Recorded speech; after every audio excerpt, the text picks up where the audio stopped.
coming. Happy New Year to everybody. I'm sorry for my back being to everybody here. Unfortunately, it's the way we're set up here. We will call the meeting to order. First line of business, public comment. Anybody? No public comment. And we need approval of the minutes from October 19th. Howard? So moved. Okay. So we'll get right into the business here. And Martin, thank you for coming. So you are up and give us some updates of what's going on in season 14. Great, thanks. So I'm Martin Schlageter with Councilman Huizar's office. Maybe I'll stand up so we have any folks in the back. And I'm joined by Anita Austin, our downtown deputy. I wanted to just speak today briefly so that you guys could know where things stand on some of the homelessness work that we've been doing. I know when the councilman was here last, we talked at length a bit about that. Many of you may know, so I won't go into too much depth, but then be happy to answer some questions, that the comprehensive strategic plans that the county and the city have been cooperatively working on have both been released. They're independent plans, but we've been working on them with a lot of cross-pollination, and they're meant to focus on, in the county, what the county's area of focus is, and in the city, what the city's area of focus is. And so that plan's been through the committee that the councilman's the co-chair of, the Homelessness and Poverty Committee, and it'll be coming up again tomorrow to see, out of the conversation from 2 weeks ago, what sort of adjustments have been made, and then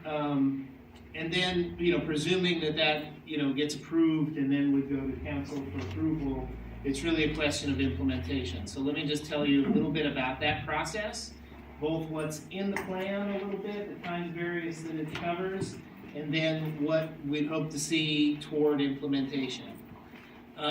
So the plan is, I'm very pleased with it. The councilman's many months of conversation through committee, I think, have really helped develop a truly comprehensive, if you will, plan. It covers things from first responders and emergency situations on the ground, and of course 5611 and what we do about property that's left on the street. We can talk about that. I'll give you an update on that as well. All the way to what are the needs for constructing or leasing housing? What are the sort of scale of that challenge? And everything in between, how to deal with folks at our libraries, how to support a coordinated system that the county and city are working on together so that the database of homeless individuals are able to plug into their appropriate resources. So it really does reach a broad set of activities that we need to do. And of course, there's a huge amount of investment inherent in doing that properly. Not just in staffing, our sanitation departments and police departments and fire departments, et cetera, appropriately, but also making sure that they're supported with the social service workers that the county is normally in charge of organizing and funding, right? And of course, that happens a lot with our nonprofit partners. Many of you are familiar with so many of them that work in the area. So as that becomes a resource question, assuming we approve this, which I expect that we will, both tomorrow and then in council soon thereafter, tentatively scheduled for the 9th. This becomes a resource question. This becomes a question of how can we make the improvements into our joint systems with the county? How can we begin to put more funding for rental assistance and housing, both housing construction and just appropriate rental of housing for homeless individuals, and how are those individuals, once housed, properly supported so that the kinds of conditions that have led them to be homeless in the first place aren't recurrent and upsetting their stability, right? So these are long-term commitments in that way. both a long-term commitment of developing new places for people to live or rental assistance, and the support staff that's necessary. As a result, we're looking at what dollars that we have available now to put toward the kind of systems that we have, and the kind of flexible funding. And we're going to have to figure out if we're going to be, adding rental assistance. That's a lifetime commitment. If I say to somebody, I'm going to give you, permanent housing, as we often speak to, and it'll be partly subsidized, I'm committed into that. So we are looking at ways that we can use funding without overcommitting ourselves, to those long-term commitments, which we really need federal subsidies in the state and county sort of subsidy network that they're responsible for to be able to provide those long-term commitments. And we can do quicker short-term turnarounds and also investments in the system. Also investments in construction of permanent supportive housing as well, where we can. So we're trying to start to get a handle on the scale of the dollars that we're talking about in that regard. The plan that's out doesn't have firm dollars associated with every line item. There's some information there where it's known. And that brings me back to the point I wanted to get at, which is that while we're setting up a very strong policy framework and a comprehensive strategy, one that we've never had before, so that we know, all right, well, if we were to tackle this, long term and seriously, here's the wide variety of actions that we need to take. The dollars, are going to have to come in future budgets or through some future revenue stream, not to mention in partnership with federal and state, etc. So the two opportunities that will then sort of make more real our policy actions that are coming through the approval of this report. The two sort of funding opportunities are, one, our mid-year budget adjustment, and that should be coming toward the end of February, beginning of March. So there'll be an opportunity to see if there aren't some additional funds that the city has that they can put towards this or that. And then the mayor's budget, which is released in late April, and of course, we're on the fiscal year of July 1st, et cetera, as you know. So that budget will be the next big sort of bellwether about, how committed financially the city is to launching this program that we've outlined in policy and strategy. So that should just give you a sense of kind of the, that it has a broad scope. That I think it's very substantive in its content, and that the opportunities, we have some short-term, smaller opportunities in how we begin to implement things, and then the next budget cycle is like a key aspect. Now, Raquel and I have talked a lot about that because, central to the interests of this group are the issues of sanitation and police resources to be out there making sure that the laws as we've set them are enforced, and that the support is there to be able to really begin to shift and change the picture on the street. And those, there's a lot of resource questions inherent in those.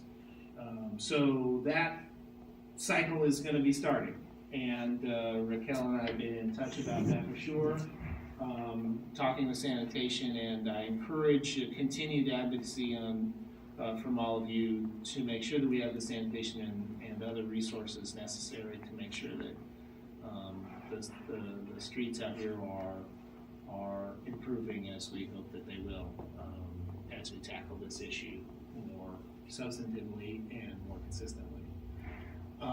The councilman did ask for an exploration of whether there could be a long-term additional revenue source through ballot measure of some kind, be it from a bond or some tax on real estate transactions or what, and that there's no predetermination about what best source there might be, nor whether it's viable or in this coming election cycle or a future one. So we've just begun that conversation. Now that we've started to have a better understanding of the scale of the need, and of course, before we expect any voter to say that that's a good idea, they're going to want to see that we're serious in implementing it ourselves. So again, back to that resource question, I think it's critical that we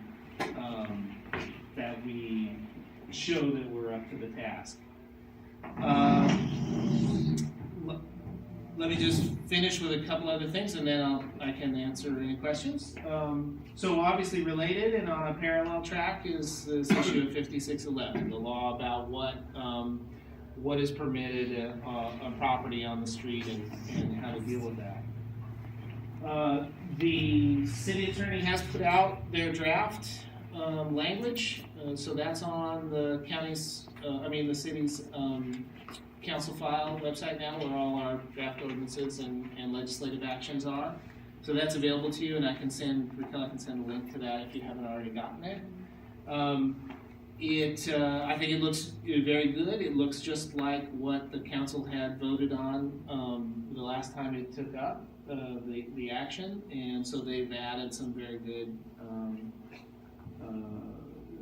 legalese and ideas in there. And in parallel with that ordinance development, there is the development of protocols and how do we actually carry this out? What does that actually look at? Who calls whom? And if PD has a question about, when they can take down a tent, how does that sort of function? So we're in the middle of that process. I know when the councilman spoke to you last, he was hopeful that we could get that done sooner, but I expect probably just 3 weeks more of that, and we'll have that out, in which case it will allow us to bring forward both the language that will make law and the understanding of how it'll be implemented together so that we can, as policymakers, take an action in an informed way. And with that, hopefully take on the sort of new format and ideally a more consistent approach to tackling the challenges of the property left on the street, including the tents, which obviously is a key focus of this new language, which says you can't have your tent up during the day, and if you do, we're allowed to take it down. And if you want to prevent that or obstruct that, then we can take you, we can make an arrest on that. So just on the timing front, so that's, we're working on those protocols, and it'll come before the Homelessness and Poverty Committee again before making it to council, so I'd expect some action on that probably in late February. So those are the two, I think, sort of big issues going on in homelessness right now that the councilman is, keeping track of. I know last time we were here, he mentioned the hybrid industrial ordinance, and that'll be coming up at Plum next week. So those are my quick updates. Do you have anything to add to that? No, I okay. think you covered. So hopefully that's clear and encouraging and hopeful, and I'm here for questions. You have Bernie, yeah. I don't know the details of the 5611. Yeah. Are there restrictions on the amount of property? I heard you talk about taking the tent down. That's all, of course, I think positive. But is there some limit on the amount of property that any one individual can have? Yes. So what we've said is that there is, there's this kind of notification that we've been doing already if we're going to clean an area or whatnot. But there's also a limitation on what any one individual can maintain themselves, because we're not just going to be taking stuff away from people. We'll be cleaning areas, we'll be allowing them to remove their own property, they can claim their own property, etc. But we have set basically a 60-gallon limitation, essentially, a standard city trash can with the lid closed. Anything that can fit within that, you can sort of maintain as your property. Anything beyond that, then we have the ability to remove, either for disposal or to impound for, you to come pick up later. All right, so, Yeah. so that, again, help me with clarification. Sure. Obviously, a cart wouldn't fit into a 60-gallon drum. Yeah. So is that separate and apart, so are you allowed to have a cart and a 60-gallon? So those are exactly the kind of questions we're working through on this protocol, because in the city attorney language, it's not clear. One approach may be, a cart is essentially okay because it allows you mobility, so there's some benefit in that. But once you get to 2 carts, then that's, then that second cart becomes part of that measurement.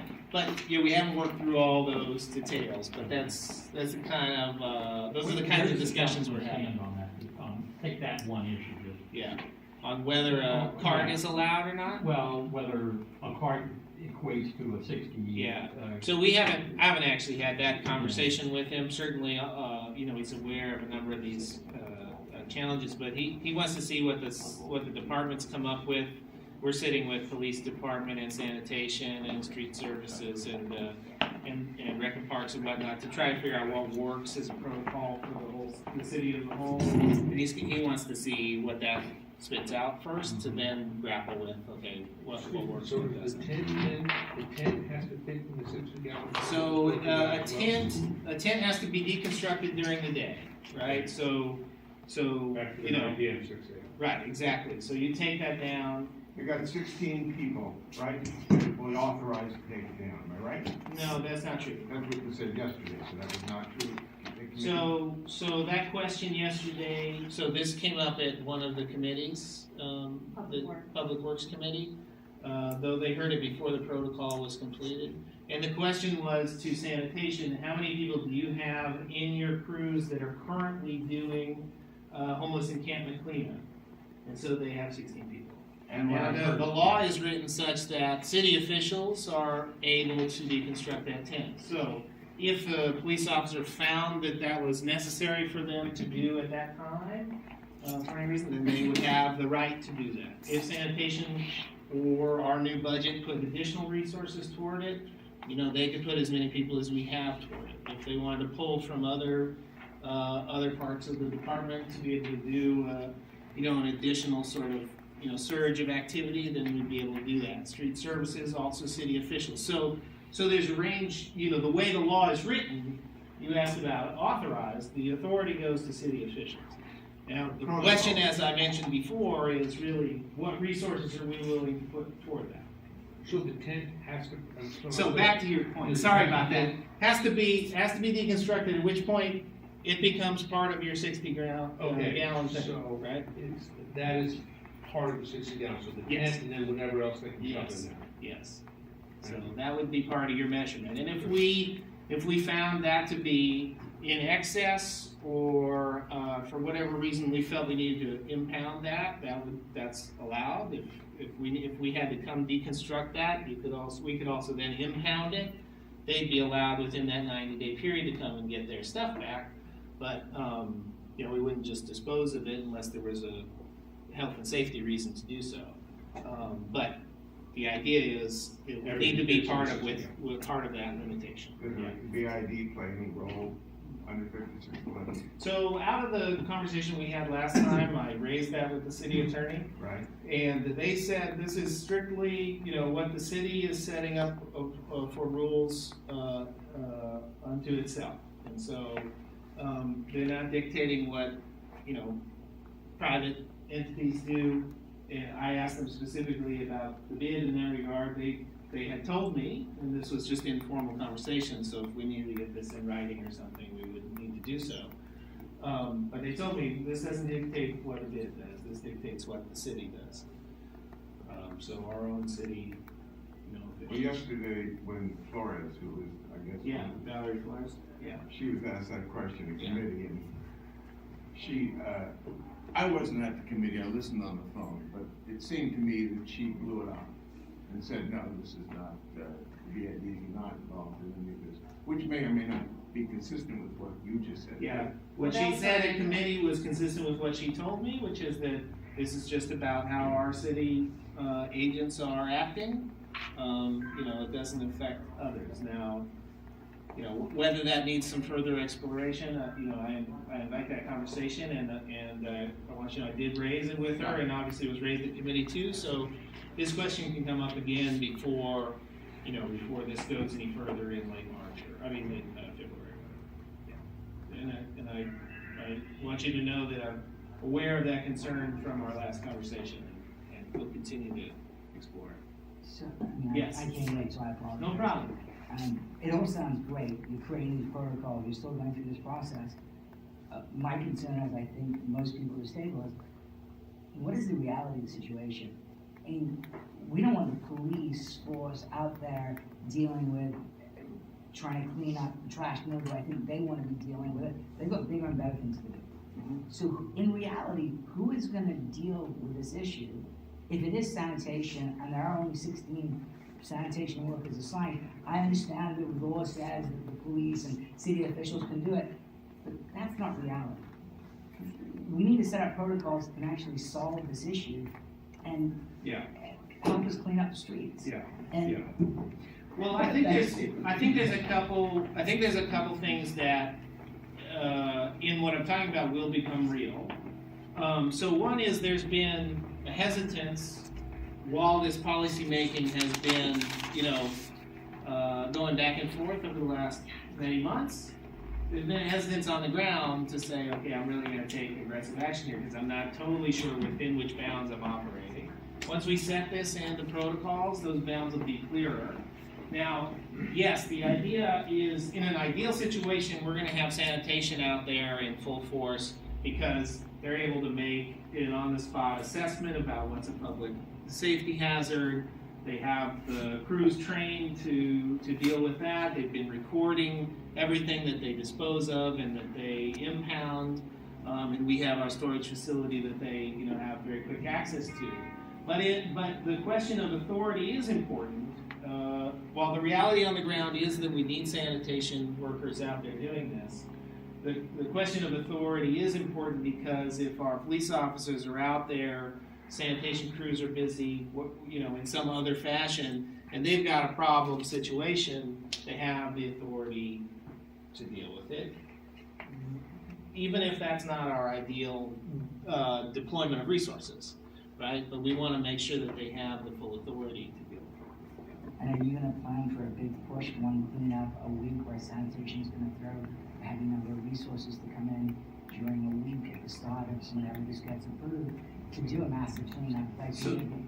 So that's certainly, the Operation Healthy Streets, right, which is not frequent enough, but is the beginning of that concept where we really do a very intensive, tackling of an area. We'd certainly like to see that more frequent. We'd like to see a deployment of resources that maybe don't have to be quite as intense, but can be concentrated and frequent, right? So, for example, one of the ideas we're talking about, just to give you a glimpse inside the discussions of the protocols, is if there's bulky items, right? Bulky items are we had a long conversation about, Raquel, all the bulky items that you guys have been picking up, right? We're allowed to, without notice, the current draft says we're allowed to go take bulky items and dispose of them because you're not allowed to have bulky items. So when you say we, though, is the city. The city. The city. So we're not setting law. We're not setting a law for the bids. Yeah. So what happens if the bid does go pick up these bulky items that are blocking the streets? So right now we don't have a law around that, and so the any constitutional conflict that would come around that with some private party toward you, that would have to be you'd have to do your assessment about your rights in that regard. But this issue of bulky items, then could we have a deployment of resources to just kind of go around and do a quick pickup of those more frequently than we have now? So these are the kind of resource questions that are coming out of the discussion of protocols to give us what you've asked about, which is what the councilman would also like to see, which is like, let's make sure we have some routine, more frequent, concentrated efforts where there's concentration of a problem. Martin? Yeah. Since resources is the main issue, let's say LAPD stumbles across the situation, sanitation, 16 workers are all occupied, can they call upon street services?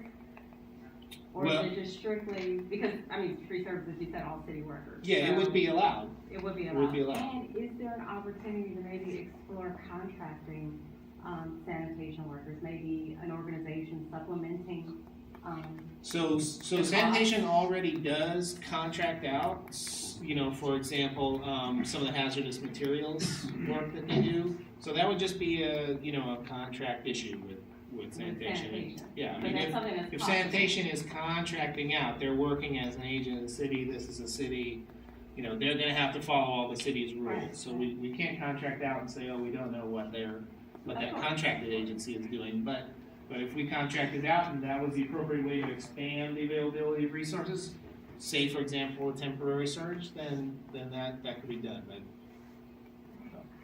Okay. good. Anything? I'm looking at my police officer in case there's any questions or anything you want to add to that, but no requirement. Okay, good. Well, So thank you, Martin, that's an for update. all And the energy and effort you put into Yeah. this. Thank you very much Sure, for all we've been- CD14 is doing. We've been deeply immersed in the issue, I been know. deeply immersed in for longer than we have, but it's been really revealing and informative. So I'm hoping that at the end of it, we'll be making some progress, and that the end of it is not very far away. Yeah. Thank you very Okay. much. Thank you. We would love to stay for this, but we're gonna get back to the office if you don't mind, and if anything comes out of it that we need to know, please keep us informed. Okay? Thank you for your questions. Okay, we'll keep you. You give our love to the